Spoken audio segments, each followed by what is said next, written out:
Hello everyone and welcome to NABJ Now. I'm Kyla and I am here with Miss Mikki Taylor. Welcome to the show. Thank you. I'm honored to be here. So tell us a little bit about Disney Dreamers. We heard that you are a mentor for that program. So tell us about that and how you got involved with the program. Well, you know, Disney Dreamers Academy is the opportunity of a lifetime. It began in 2008 in a partnership with Steve Harvey and Essence Magazine, and certainly all the leaders at Walt Disney World. And it really is a 4-day immersive program for high school students that calls them a way to dream, gives them the skill set in which to define their dreams and really get on the right path to them, and how to navigate their lives. It also is one of the great joys. It added programming later for parents, for their parents or chaperones, because at Disney, no dream is unimportant.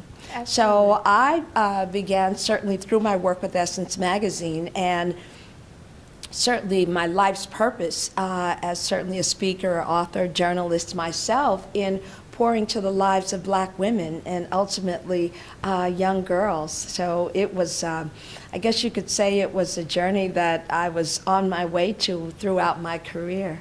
So when you talk about your work with Essence that has been phenomenal over the last 30 plus years, you brand yourself, or is it you, or how did Editor-in-Chic come up? You know, it's interesting. I have great infrastructure, and I'm honored to be able to say that. One of the things that I say to us that your gift was not created to operate in isolation, and you really do have to surround yourself with great people. So certainly at my publisher at Simon & Schuster, the Atria division, I have an amazing editor. I have a fantastic agent, and it was decided quite some time ago that I'm the editor-in-chic, if you will. That's been my lifestyle platform for a long time, and certainly as a brand within a brand at Essence Magazine, in the work that I'm doing to affirm women and to have them dream lives, so to speak. You know, I don't believe in daydreaming or putting anything on hold for an imaginary someday or one day. I think that you really do have to move to center stage in your life and get comfortable being there. And there's a sense of urgency to that. So yeah, so it was decided that I would be the editor-in-chic, and so this is my third book, and the second one under the editor-in-chic platform, if you will. The first one, the second book rather, was Commander-in-Chic, talked about my work with First Lady Michelle Obama, and I wrote that book because I wanted every woman to be a commander-in-chic in her own life.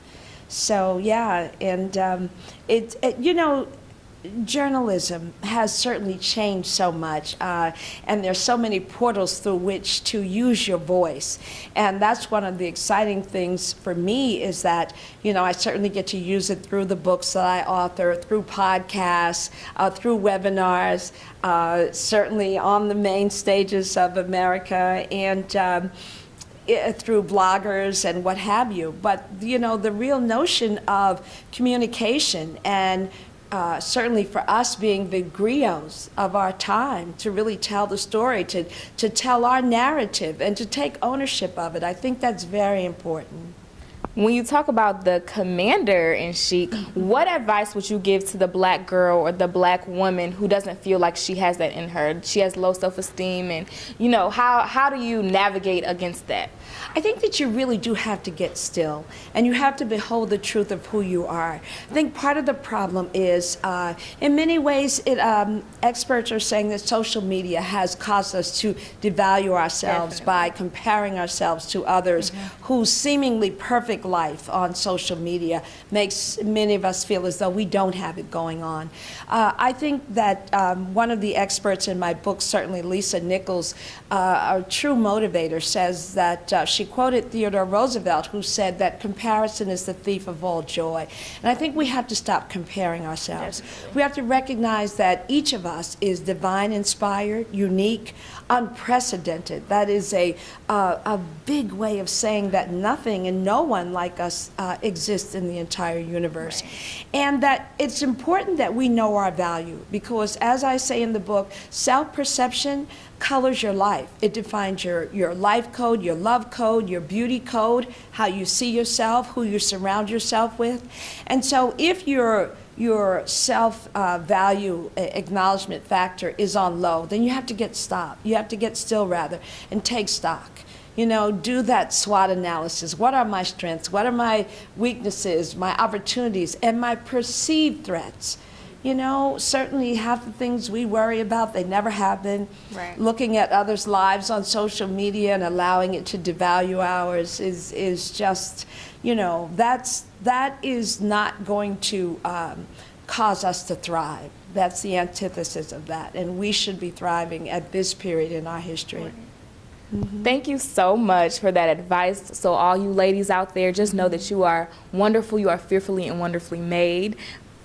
Thank you. Thank you so much. So how can our viewers, how can they keep up with you? How can they follow you? Well, certainly they can keep up with me on social media at I am Mikki Taylor on Twitter, and certainly Instagram, and Mikki Taylor on Facebook. And just look for me to come to a city near you with my latest book, Editor-in-Chic. Thank you so much once again for coming on the show. Look out for Miss Taylor throughout the week at NABJ. And until next time, I'm Kyla with NABJ Now. Thank you for watching.